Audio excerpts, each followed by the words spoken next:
Olá, alunos de Física 101 per 3. Hoje eu vou falar sobre a unidade 2, Mecânica dos Fluidos. Nós já estudamos na unidade 1 a mecânica, e nós vimos que a mecânica é o estudo da velocidade, o estudo do movimento. Nesse caso, nós vamos estudar o movimento de um fluido. O que seria um fluido? Um fluido seria qualquer substância que pode escoar de um ponto A para um ponto B, ou seja, pode ser gases, pode ser líquidos. Em alguns casos, nós temos também alguns sólidos, como a poeira, como a fumaça. Esses materiais, eles podem estar parados em uma certa região no espaço, ou eles podem estar fluindo de uma posição A para uma posição B, por exemplo, como a fumaça de um cigarro ou qualquer uma coisa do tipo.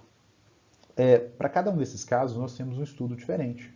Quando o fluido está com uma velocidade ou está em repouso, na verdade, nós chamamos esse de fluido de estática dos fluidos. Já quando nós temos um movimento, seria a dinâmica dos fluidos. Nós vamos tentar entender esses dois casos nesta aula. E acredito que vocês já sabem bastante coisa a partir dos vídeos que vocês assistiram. Na parte estática, na estática dos fluidos, nós temos algumas densidades, algumas grandezas importantes a serem estudadas, como, por exemplo, a densidade. O que seria a densidade? A densidade é uma razão entre a massa de um corpo e o volume que este corpo ocupa. Então, por exemplo, esse corpo que está aqui, ele tem uma massa e também tem um volume. Essa razão é o que nós chamamos de densidade, representada por V.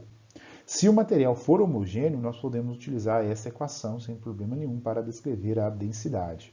Entretanto, se nós temos um objeto que não é homogêneo, o que seria esse objeto não homogêneo? O que seria um objeto homogêneo?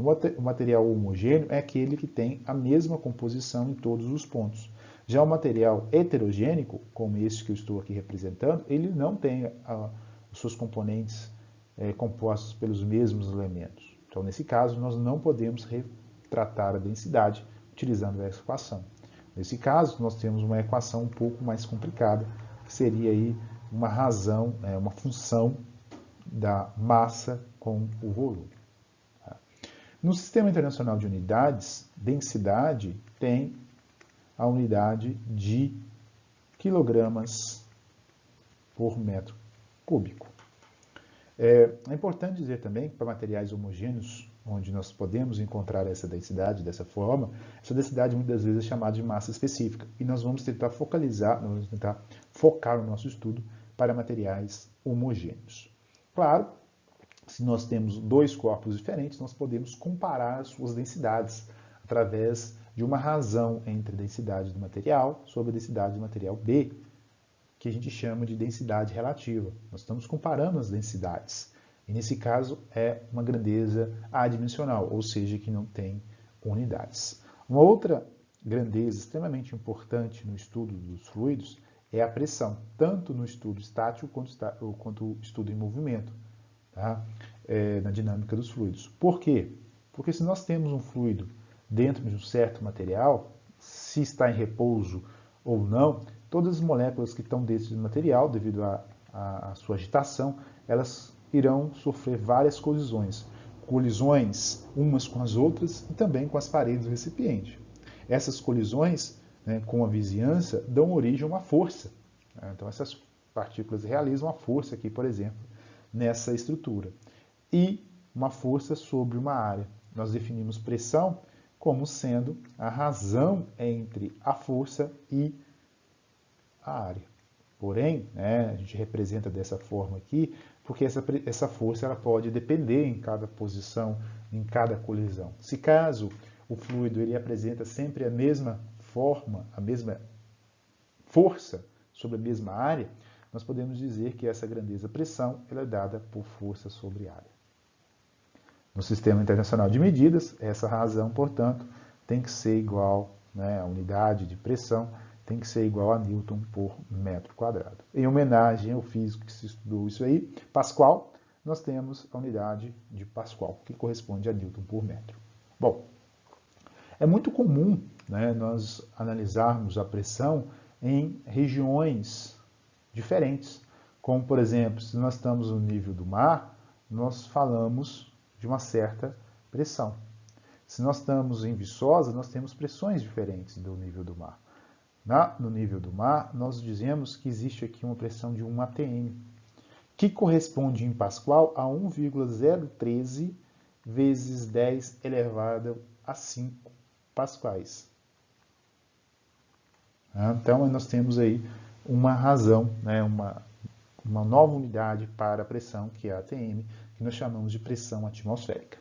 Em Viçosa, por exemplo, essa pressão não corresponde a este valor, é um valor um pouco abaixo. Mas por que não corresponde a este valor de 1 atm? Por que essas pressões, esses pontos são diferentes? Nós podemos entender através da lei de Stevin, que nos fala o seguinte: se nós temos um certo diferença de profundidade, certo? Por exemplo, se nós temos aqui o nível do mar, nessa linha aqui, e nós representamos uma certa área. Eu vou colocar essa área bem aqui no nível do mar, uma área A, tá? E a pressão sobre esse ponto vai corresponder ao quê? Vai corresponder a essa coluna de material que está sobre ela. Porque essa coluna de ar aqui faz uma força para baixo nessa área devido à sua força-peso. Então, a pressão P atmosférica aqui vai corresponder ao módulo da força-peso daquela coluna de ar sobre a área. Nós temos a pressão. Claro que se essa área ela tender a ir para mais fundo, né, níveis mais fundos, no mar, por exemplo, nós vamos ter um aumento dessa coluna. Um aumento dessa coluna devido a essa diferença aqui de profundidade. E essa diferença aqui de profundidade leva a uma variação da pressão, sendo que a pressão no ponto aqui localizado, sobre essa área, a uma dada profundidade H, essa pressão P, ela vai depender da pressão de referência, que é a pressão P0, no caso a pressão do nível do mar, mais essa coluna que eu chamei de dP. Quem é o dP? O dP seria uma modificação da densidade da água, né, da substância, vezes a aceleração da gravidade, vezes a altura. Nós chamamos algumas vezes que esta quantidade aqui corresponde à pressão hidrostática, tá? A pressão devido a uma camada de ar. E esse P0 é a nossa pressão de referência. Também é comentado que nós podemos dizer que a pressão P corresponde à pressão absoluta neste ponto que eu vou chamar aqui de 1. E a diferença de P1 com P0, que nos fornece ρgH, pode ser também chamado de pressão manométrica. Então, essa pressão aqui é a pressão manométrica. É a diferença entre as pressões, o P1 menos a pressão de referência. Bom, essa é a lei de Stevin. A lei de Stevin fala que a pressão ela depende simplesmente da profundidade. Se nós temos agora uma linha horizontal de mesma profundidade em todos os pontos, nós vamos ter a mesma pressão em cima dessa linha. A pressão neste ponto aqui, a pressão no ponto A, é igual à pressão no ponto B, que é igual à pressão no ponto C. Basta estarem dentro do mesmo fluido e a mesma profundidade. Nós vamos ter a pressão dada por essa equação aqui. Com isso, né, nós podemos dizer que se nós temos estruturas diferentes, né, porém elas estão dentro do mesmo, ou estão, quer dizer, estão interligadas pelo mesmo fluido, como por exemplo essa estrutura aqui, nós temos um fluido que ocupa, sei lá, até mais ou menos este nível aqui, nós podemos dizer que qualquer ponto que tenha a mesma profundidade em qualquer local desse recipiente, que ocupa o mesmo fluido, terá a mesma pressão. Então, caso eu tenha essa linha tracejada horizontal aqui, qualquer ponto desta linha terá a mesma pressão. Tá? Se são fluidos diferentes, nós não temos isso. Se são fluidos diferentes, nós não temos as mesmas pressões, mas nós temos relações entre elas. Tá? Então, isso é extremamente importante. A partir desse estudo de Stevin, Pascal também avançou um pouco mais sobre ela. Pascal analisou esse sistema e disse o seguinte: a pressão aplicada a um fluido no interior de um recipiente é transmitida sem nenhuma destruição, sem nenhuma perda para todos os pontos do fluido.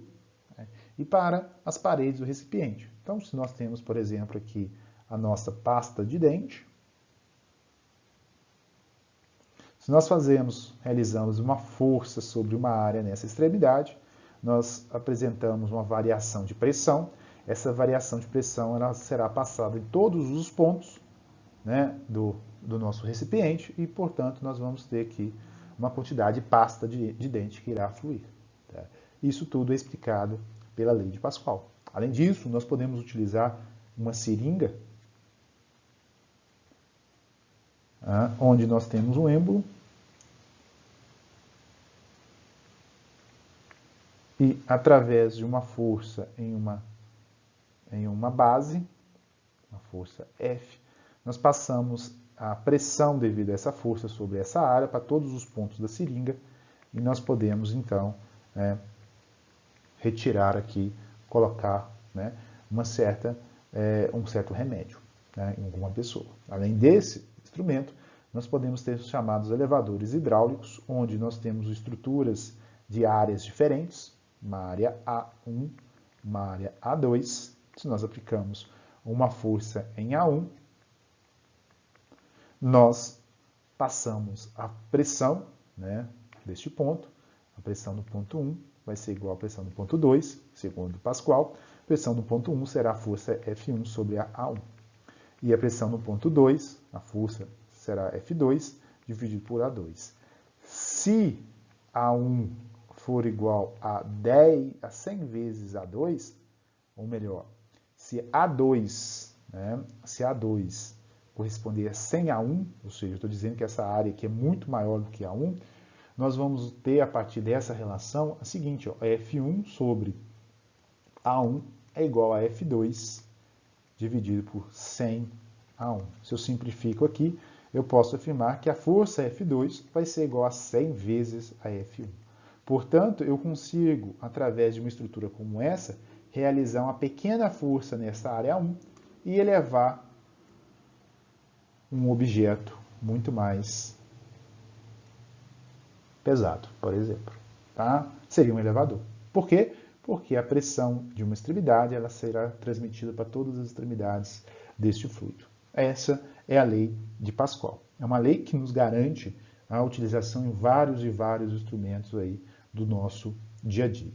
Bom, falando então, continuando ainda falando sobre pressão, né, nós podemos ter situações onde um fluido está dentro, ou um objeto está dentro do fluido.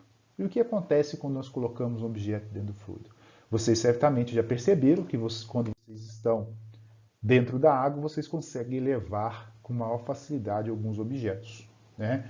Que talvez vocês não conseguiriam levantar se vocês estivessem fora da água. Acontece que, como um fluido são várias partículas, se nós temos aqui um recipiente contendo uma certa quantidade de um líquido de densidade ρ, e se nós mergulharmos um objeto dentro deste líquido, haverá um aumento aqui dessa altura devido aqui à presença de um objeto.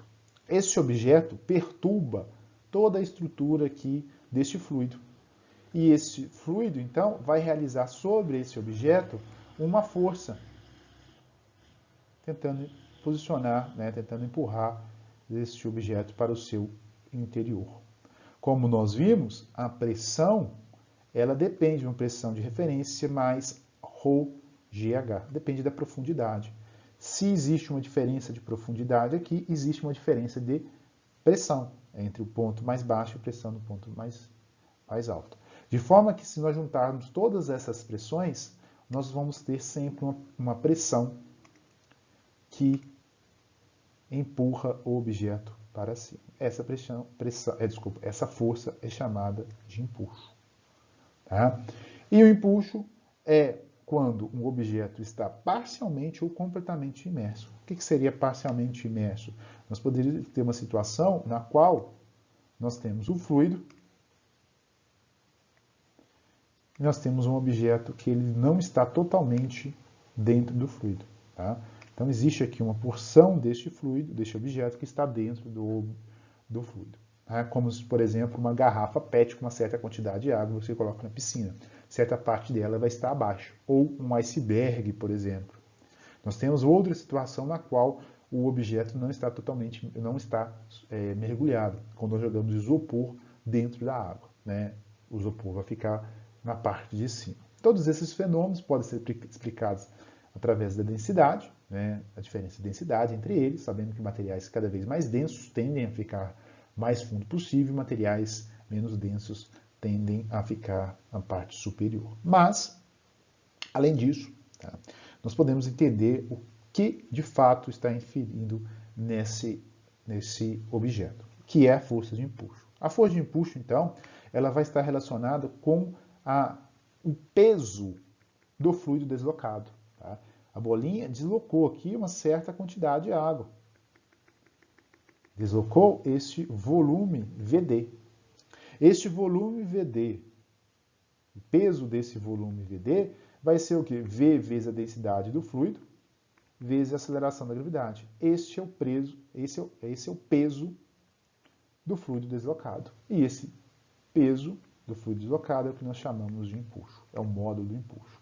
O empuxo sempre acontece na direção vertical, de baixo para cima, com um módulo igual ao peso do fluido deslocado. Em muitos casos, esse volume deslocado é o volume da esfera. Quando ele está totalmente preenchido, ele corresponde ao volume do corpo. Então, isso aqui pode ser igual ao volume do corpo. Mas nem sempre corresponde ao volume do corpo. Nesse caso, por exemplo, não corresponde ao volume do corpo. Corresponde a uma parcela do volume do corpo. Então, isso é extremamente importante. Tá? O empuxo não é igual ao peso do corpo, é igual ao peso do fluido deslocado. Bom, essas grandezas que eu falei até o momento correspondem aí a um fluido estático. O fluido não tem movimento até o momento. Mas se caso o fluido tiver um movimento, como que nós vamos estudar este movimento? Aí nós entramos na dinâmica, e para entender dinâmica nós precisamos entender alguns aspectos do escoamento de um fluido. Primeiro, que nós não conseguimos modelar uma teoria para falar sobre os fluidos reais. São muito complicados esse estudo, por causa de vários fenômenos como a turbulência, que leva aí vários problemas. Mas, para os fluidos ideais, na qual a gente associa a densidade sempre constante, e nós eliminamos o atrito através da viscosidade, a viscosidade seria uma forma aí do atrito interno entre as moléculas, das colisões entre as moléculas, nós podemos estudar o escoamento de um fluido. E esse escoamento de um fluido, nós vamos ter algumas definições, que é, por exemplo, a linha de escoamento. Se nós temos um fluido que ele está dentro, por exemplo, dessa tubulação, o fluido ele vai ter uma trajetória, ou uma partícula desse fluido terá uma trajetória dentro deste fluido. Só que essa trajetória pode ser dessa forma, a trajetória de uma outra pode ser desta forma. Então nós temos diversas trajetórias possíveis para as moléculas, para as entidades do líquido. Nós vamos estudar trajetórias que são como esta aqui em vermelho. São trajetórias nas quais nós conseguimos reproduzir perfeitamente a trajetória delas. Além da trajetória, nós temos para cada ponto, nós temos uma velocidade. A velocidade em cada ponto independe da partícula, simplesmente depende da trajetória desta linha aqui, que nós chamamos linha de escoamento. E para cada um desses pontos, nós podemos representar as linhas de corrente, que basicamente é a razão da velocidade, ou seja, o sentido e direção da velocidade dessas partículas. Nós não vamos estudar estruturas, trajetórias como essas que eu tinha colocado tanto em azul escuro quanto azul claro. Essas outras partículas que vão obedecer a uma certa trajetória como essas. Notem que essas trajetórias que eu estou colocando aqui são trajetórias nas quais elas não se sobrepõem. Tá? Elas não se sobrepõem. Nesse caso, nós chamamos de escoamento laminar. Então, nós vamos estudar apenas escoamentos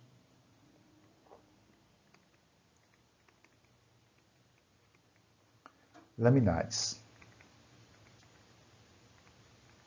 Esses escoamentos laminares é como se fosse várias pistas de carro, né, em uma rodovia, onde os carros não podem mudar de pista. Eles andarão sempre na mesma pista. Além disso, né, esses escoamentos laminares têm a característica que qualquer ponto da sua trajetória terá a mesma velocidade para qualquer partícula. Quero dizer que, dado um ponto aqui, este ponto independe da partícula que está passando na trajetória. Sempre terá a mesma velocidade, o mesmo vetor velocidade. Tá? É o chamado escoamento estacionário.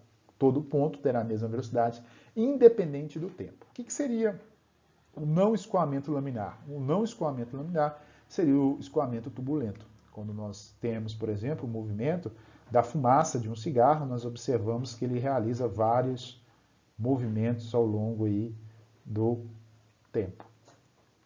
E esses movimentos, as trajetórias, são extremamente bizarras, aleatórias. Nós não conseguimos expressar perfeitamente esse tipo de escoamento. Então, nós não vamos estudar escoamento, só escoamentos laminares. Definido, então, o que nós vamos estudar, que é um fluido ideal de escoamento laminar, nós podemos entrar, né, e entender duas equações principais. A primeira equação é o que nós chamamos de equação da continuidade. Vamos imaginar que nós temos um fluido, e este fluido ele passa por uma tubulação como esta, e existe uma diferença entre áreas transversais. Então, nós temos um fluido, nós vamos ter uma área A1 e uma área A2. Como eu falei, para cada ponto aqui, nós vamos ter uma velocidade. Então, nós temos uma velocidade para esse ponto aqui, que eu vou chamar de V1, e nós temos a outra velocidade aqui, que nós chamamos de V2. Então, são vetores, então eu vou colocar aqui certinho. Se nós considerarmos que é um fluido ideal, ou seja, a densidade permanece a mesma, a quantidade de massa, a quantidade de fluido que entra nessa região, que passa por A1, ou seja, a massa que passa por A1, ela tem que ser igual à massa que passa em 2 no mesmo intervalo de tempo. Então, dado o intervalo de tempo t, a quantidade de massa que passa no ponto 1 tem que ser idêntica à quantidade de massa que passa no ponto 2. Porque se a densidade é constante, nós não temos como mudar aí a quantidade de massa por um certo volume. Então, essas massas são constantes. Se essas massas são constantes, nós podemos dizer que existe uma grandeza chamada vazão volumétrica, onde a vazão volumétrica ela é dada por um dV, eu vou colocar como dV, não tem problema se vocês colocam como outra coisa, essa dV corresponde a 1 vezes V1, né? A vazão volumétrica é igual à velocidade da partícula num ponto vezes a área naquele ponto. Ou seja, nesse caso aqui seria A1 vezes V1, que seria a vazão volumétrica 1. O fato das massas serem iguais, as quantidades que passam no ponto 1 e no ponto 2 no mesmo intervalo serem iguais, nós temos que as vazões volumétricas elas também serão iguais. Por que serão iguais?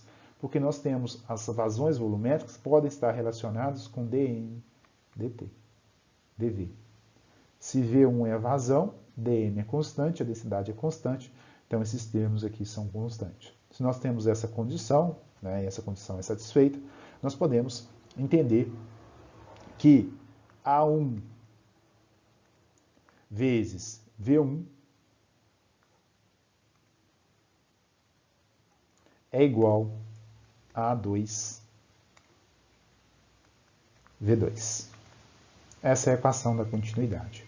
O que ela nos fala? Ela nos fala o seguinte, ó, o produto entre a área e a velocidade são constantes em um fluido. Então, se nós aumentarmos a área, o que vai acontecer com a velocidade? A velocidade irá diminuir. Se nós diminuímos a área, o que acontece com a velocidade aumenta. A gente consegue observar isso no dia a dia? Sim, nós observamos isso no dia a dia.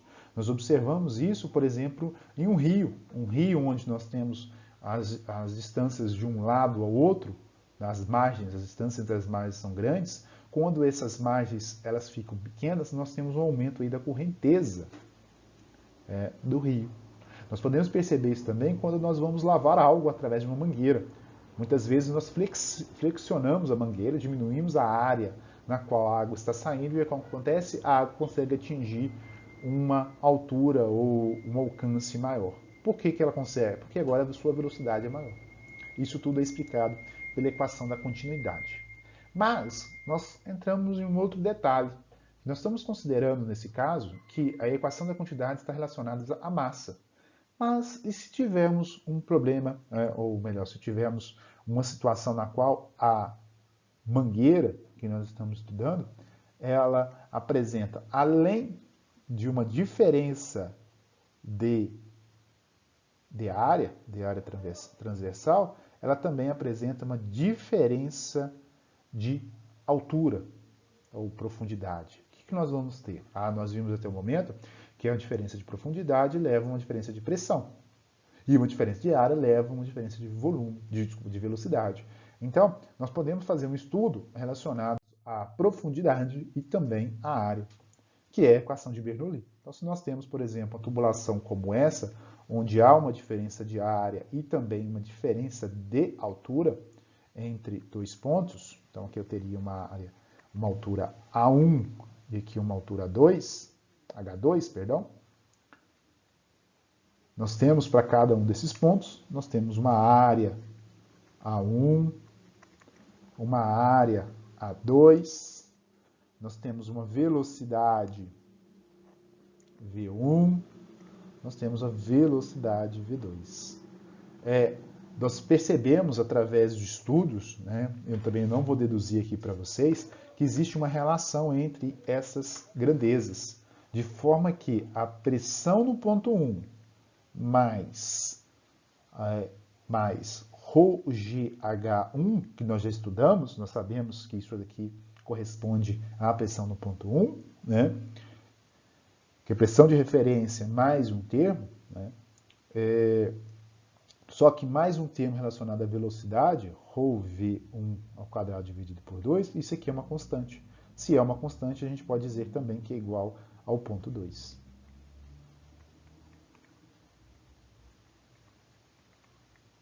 Essa é a equação de Bernoulli.